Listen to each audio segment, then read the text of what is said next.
अस्सलाम वालेकुम रहमतुल्लाहि व बरकातुहू। रमज़ान मुबारक महीने में जो कुरान शरीफ पढ़ते हैं तो कुरान शरीफ कैसे बख्शा जाता है। बाज़ लोगों का एक मुकम्मल हो गया है, अब वो चाह रहे कि अब इसको हम बख्श दें, और बाज़ लोगों का 20 ही पारा हुआ है तो अब वो सोच रहे हैं कि ख़त्म जैसे होगा हम बख्शवा लेंगे किसी से।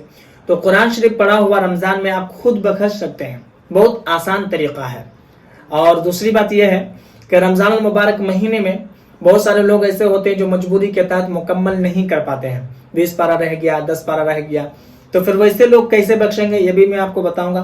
और क्या रमज़ान के महीने में पूरा कुरान मुकम्मल करना ज़रूरी है या नहीं है, तो सारी चीज़ें मैं आपको बिल्कुल आसान तरीके से बताने वाला हूँ। आपसे गुजारिश है कि आप मेरी बातों को पूरा सुने और इस वीडियो को मुकम्मल देखें। सबसे पहली बात आप ये समझ लीजिए कि रमज़ान मुबारक महीने में आप 1 मुकम्मल कीजिए, 2 मुकम्मल कीजिए, जितना करते हैं उतना सवाब आपको मिलेगा। अगर कोई 20 ही पारा पढ़ सका या फिर 10 ही पारा पढ़ सका, बीमार हो गया, आप वो नहीं पढ़ पा रहा, तो कोई बात नहीं है, जितना आप पढ़ रहे हैं या फिर जितना आप पढ़ेंगे उतना सवाब आपको मिलेगा। अब यहाँ आते हैं बख्शने का तरीका क्या है। तो देखिए, सबसे पहली बात आप ये समझिए कि जब कुरान शरीफ आप पढ़ते हैं तो कुरान शरीफ जो पढ़ते हैं तो उसका सवाब आपको पढ़ते ही मिल जाता है, यानी कि आप पढ़ रहे हैं और सवाब भी आपको मिल रहा है। आपके नामा अमाल में नेकियों में इजाफा होता जा रहा है, आपके नामा अमाल में लिखा जा रहा है वो नेकिया, वो सवाब। ठीक है। अब मसला यहाँ पर है कि किसी के ऊपर हम इसाले सवाब करेंगे, किसी और के नाम से बख्शेंगे। जैसे मिसाल के तौर पर हमारे दादा हैं या हमारी दादी है, उनका इंतकाल हो गया तो हम अपने दादा दादी के नाम से बख्शेंगे। या फिर मिसाल के तौर पर हमारी बड़ी बहन है, उनका इंतकाल हो गया है तो हम उनके नाम से बख्शेंगे। इसी तरीके से हमारे जैसे खाला है, हमारे मामू का इंतकाल हो गया है तो जैसे हम उनके नाम से बख्शेंगे। तो इस तरीके के हर एक परिवार में कोई ना कोई इंतकाल हो चुका है, उनके नाम से वो बख्शना चाहता है। ठीक है। तो देखिए, बख्शने का क्या तरीका है। सबसे पहले तो जो बख्शने का तरीका बताया गया है किताबों में, एक तरतीब कुरान पाक की पढ़ने का भी बताया गया है कि सबसे पहले आप कुल या अय्युहल काफिरून वो 1 मरतबा पढ़ लीजिए। सूरह इखलास जो कुल हुवल्लाहु अहद है उसको आप 3 मरतबा पढ़ लीजिए। और कुल अऊज़ु बिरब्बिल फलक जो सूरह फलक है उसको एक बार पढ़ लीजिए। फिर कुल अऊज़ु बिरब्बिन नास इसको एक बार पढ़ लीजिए जो कुल अऊज़ु बिरब्बिन नास है। सूरह फातिहा एक बार पढ़ लीजिए। और सूरह बकरा की कुछ आयतें अलिफ लाम मीम ज़ालिकल किताबु ला रैब फीह से लेकर के उलाइका अला हुदम मिर रब्बिहिम व उलाइका हुमुल मुफ्लिहून तक पढ़िए। उसके बाद कुछ आयतें कुरान पाक की पढ़ी जाती है, स्क्रीन पर आप देख लीजिए। तो इस तरीके से पढ़ने के बाद दुरूद पाक पढ़ा जाता है।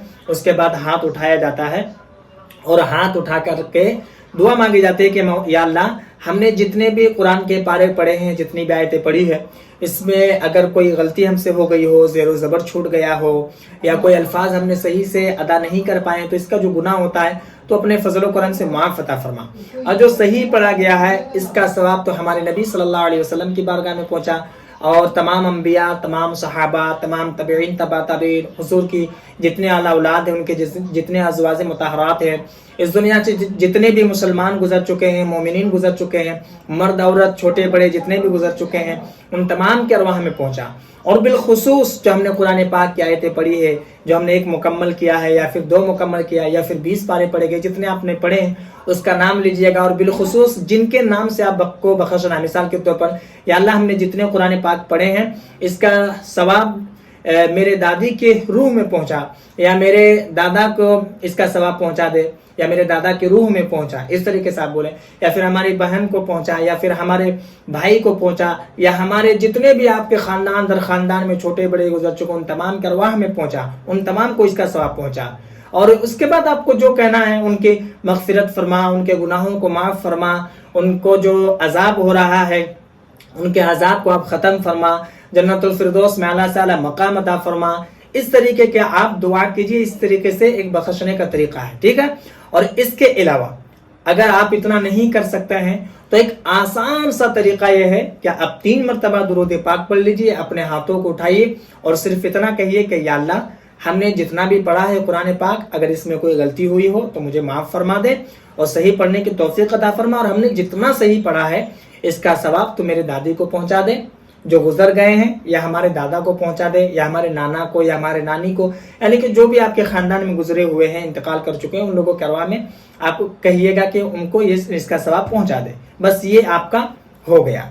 इसी तरीके से आप बख्शा जाता है, इसके अलावा और कुछ नहीं। बकिया जो हमने पहले बताया है वो तमाम तर चीजें अगर आप कह सकते हैं तो अच्छी बात है, अगर नहीं कह सकते हैं तो कोई बात नहीं है। जिसके नाम से आपने पढ़ा है बस उसका नाम ले लीजिए। ऐसे भी इन्नमल आमालु बिन्नियात, अमाल का दारो मदार नियत पर होता है। आप उनके सवाब के नियत से पढ़ रहे हैं तो उसको सवाब पहुंच जा रहा है। आप अगर जबान से ना भी कहें तब भी सवाब उसको पहुंच जाता है। और बाकी आप कहना चाहते हैं तो हाथ उठाइए और कह दीजिए अल्लाह ने जितना पढ़ा उसको इसका सवाब पहुंचा दे, बस हो गया। बात समझ में आ गई। इसके अलावा अगर आपके मन में कोई सवाल या फिर कोई डाउट हो तो आप मुझे कमेंट पर जरूर बताएं और इस वीडियो को जितना हो सके मुसलमानों में जरूर शेयर कर दें, ताकि जो ये सोच रहे हैं कि कैसे बख्शा जाता है, हमको बख्शना नहीं आता है, तो उसे भी ये तरीका मालूम हो जाए कि रमजान में कुरान शरीफ पढ़ा हुआ कैसे बख्शा जाता है। और कभी भी रमजान गैर रमजान में भी अगर पढ़ा हुआ कुरान बख्शते हैं तो यही तरीका है। बाकी अगर आप नए हैं चैनल पर तो चैनल को भी जरूर सब्सक्राइब कर लें।